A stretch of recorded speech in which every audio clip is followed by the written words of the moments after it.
If you're anything like me, you probably play a lot of games. And it's not just for fun.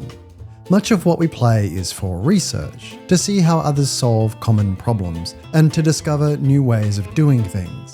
On occasion, we happen upon a game which does something really clever, something which sparks your interest and makes you want to share it with someone. Like when I came across Thornfall and was enamored by how it combined complexity and simplicity, or Drill Core with its compelling core loop. So that's why I want to share this game with you today. Not as a review, more of a, oh hey, that's interesting. And maybe if you're designing games, or if you just enjoy thinking about them on a deeper level, you can learn something too. Okay, so you've probably played a roguelike deck builder before, right? Think Slay the Spire or As We Descend. You've probably even played a tactics game with grid-based combat, maybe Into the Breach.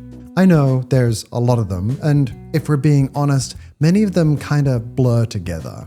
Which makes the fact that this one stood out something worth noting. Nine Kings is a strategy roguelike deck builder, which plays out entirely on a grid.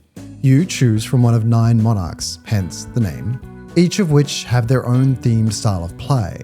On your turn, you play a card, summoning creatures or building structures, all confined to the spaces on your grid. Placement matters, as structures and units can have benefits towards each other based on proximity. Once you're down to 2 cards, the enemy attacks, and you have to hope your forces can defeat the enemy army's assault. If you can last 33 turns, or in this case, years, and defeat the final boss, you win.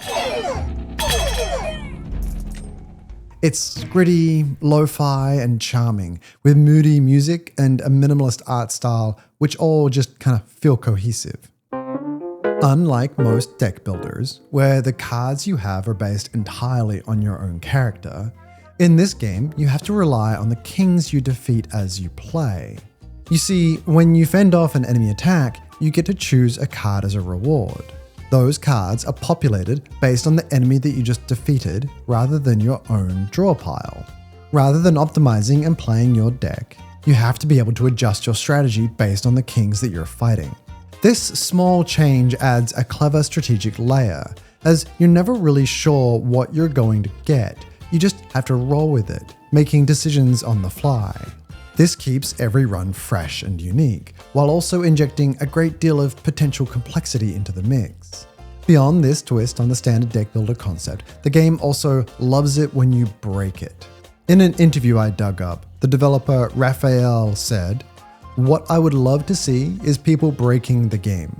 And I think that's refreshing. Often we see games that try to control or limit us. Patches, updates, nerfs all kind of come quickly whenever players find a way to break the game. But here, the developer is leaning in on that idea, embracing the fact that players enjoy feeling clever. In the same interview, I've included it in the comments below, the developers noted how they'd tried to make games before and suffered from the dreaded scope creep. I mean, I get it, we've all been there. By deliberately constraining themselves to 9 tiles and asking themselves what's the most addictive game they can create within those parameters, they leaned in on the idea of creative constraints. And I think they've done a wonderful job. So why is this worth sharing? Well, it highlights the idea that you don't need scope to deliver on a concept. That intentionally creating constraints such as 9 tiles and seeing what's possible inside of that forces you to discover creativity in other directions. It's a wonderful example of how we, as designers, can combine ideas from various genres into one and, without bloating the experience, can discover something new. So, if you enjoy games like Into the Breach, Slay the Spire, or Stacklands, where you can see small systems at work doing big things, this is absolutely worth your time. And as a bonus, if you design games, you'll love seeing how these systems work together and how they create something new. You can find 9 Kings, of course, on Steam. There's a demo, and they're in early access, plugging away with regular updates. I've linked it down below. Wishlist it if you're curious, or better yet, go further and keep supporting these kinds of smart little games. That's how we're going to see more of them. Anyway, that's it for me today.